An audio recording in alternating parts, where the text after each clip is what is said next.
بسم اللہ الرحمن الرحیم۔ السلام علیکم ورحمۃ اللہ وبرکاتہ۔ فرشتوں کے اجتماع کی برکتیں۔ فرشتوں کے اجتماع کب اور کہاں ہوتے ہیں؟ محترم ناظرین، بحیثیت مسلمان ہمارا ایمان اور عقیدہ ہے کہ فرشتے اللہ تعالیٰ کی مقبول، محبوب اور گناہوں سے پاک مخلوق ہیں، اور اللہ تعالیٰ نے ان کی فطرت ہی میں نیکی رکھ دی ہے اور ان کو گناہوں سے بچایا ہوا ہے۔ کتنے خوش نصیب ہیں وہ لوگ جن کے آگے پیچھے دائیں بائیں اور ہر وقت فرشتوں کے اجتماع رہتے ہیں۔ ان فرشتوں کے اجتماع کی برکت کے نتیجے میں انسان کے دل میں اللہ تعالیٰ کے اطاعت کے جذبات پیدا ہوتے ہیں، آخرت کی فکر پیدا ہوتی ہے، نیک بننے کو دل چاہتا ہے، نیک لوگوں کے پاس جانے کو دل چاہتا ہے، اچھے اچھے کام کرنے کی طرف طبیعت مائل ہوتی ہے، اللہ اللہ کرنے کو دل چاہتا ہے۔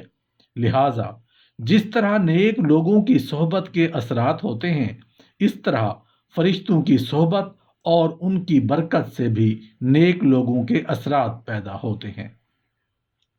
اب سوال یہ پیدا ہوتا ہے کہ یہ فرشتے کسی بھی انسان کے گردا گرد کب، کیوں اور کیسے اجتماع کی شکل میں اس انسان پر رحمتوں اور برکتوں کے نزول کا سبب بنتے ہیں۔ اللہ تعالیٰ کے فرشتے فجر کی نماز میں بھی جمع ہوتے ہیں اور عصر کی نماز میں بھی۔ دن والے فرشتے عصر کی نماز کے بعد واپس آسمانوں پر جاتے ہیں، اور رات والے فرشتے عصر کی نماز میں آ جاتے ہیں۔ اسی طرح دن والے فرشتے فجر کی نماز میں آ جاتے ہیں اور رات والے فرشتے واپس آسمانوں پر چلے جاتے ہیں۔ اور جب یہ فرشتے واپس جاتے ہیں تو اللہ تعالیٰ علم رکھنے کے باوجود، سب کچھ جاننے کے باوجود ان فرشتوں سے پوچھتے ہیں کہ جب تم واپس آ رہے تھے اس وقت میرے بندوں کو تم نے کس حالت میں پایا اور کس حالت میں تم نے ان کو چھوڑا؟ وہ فرشتے جواب دیتے ہیں کہ اے پروردگار عالم، جب ہم وہاں پہنچے تب بھی ان کو نماز پڑھتے ہوئے پایا، اور جب واپس آئے اس وقت بھی نماز اور آپ کے ذکر میں پایا۔ فجر اور عصر کی نماز کا وقت فرشتوں کی حاضری کا وقت ہوتا ہے، اور جہاں کہیں فرشتوں کا اجتماع ہوتا ہے وہ خصوصی برکات کا حامل ہوتا ہے۔ لہذا جو شخص ان دو نمازوں میں حاضر ہوگا وہ ان فرشتوں کے اجتماع کی برکت سے بھی فیض یاب ہوگا۔ لہذا اگر ہم یہ چاہتے ہیں کہ ہمارا دن اچھا گزرے اور دن بھر نیک کاموں میں لگے رہیں اور گناہوں سے بچے رہیں، تو اس کے لیے یہ ضروری ہے کہ ہم فجر کی نماز کا اہتمام کریں اور اس کو باجماعت ادا کریں، تاکہ سارے دن اس کی برکات ہمیں حاصل رہیں۔ اور جب دن خیریت سے گزر جائے تو پھر عصر کی نماز باجماعت ادا کرنے کا اہتمام کریں، تاکہ دوبارہ فرشتوں کے اجتماع کی برکات ہمیں حاصل ہوں۔ اور ان دونوں نمازوں کے بعد تسبیح فاطمی پڑھنے کا بھی اہتمام کریں، اس لیے کہ اللہ کے ذکر سے اللہ تعالیٰ کی رحمت نازل ہوتی ہے اور اس کا بڑا ہی ثواب ہے۔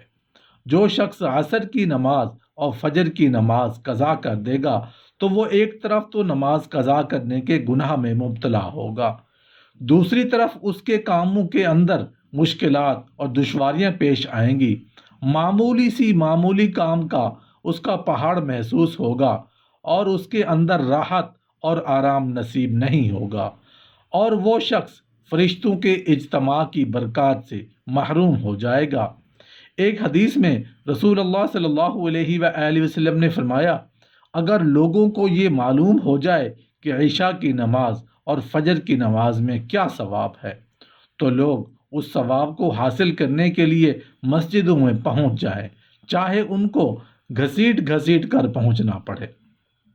گویا کہ اس ثواب کی خاطر گھسیٹنے کی تکلیف برداشت کر لیں گے، لیکن اس ثواب سے محروم ہونا ان کو گوارا نہیں ہوگا۔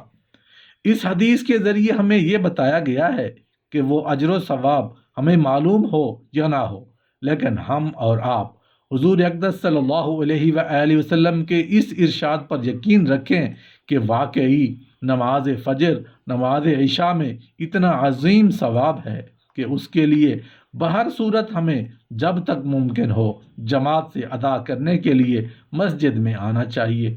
اگر اس کے لیے ہمیں اپنی نیند قربان کرنی پڑے یا کوئی راحت قربان کرنی پڑے تو کر دینا چاہیے، بلکہ اس کے لیے اگر کچھ تکلیف بھی گوارا کرنی پڑے تو اس کو گوارا کر لینا چاہیے، کیونکہ اس ثواب کے مقابلے میں اس تکلیف کی کوئی حقیقت نہیں۔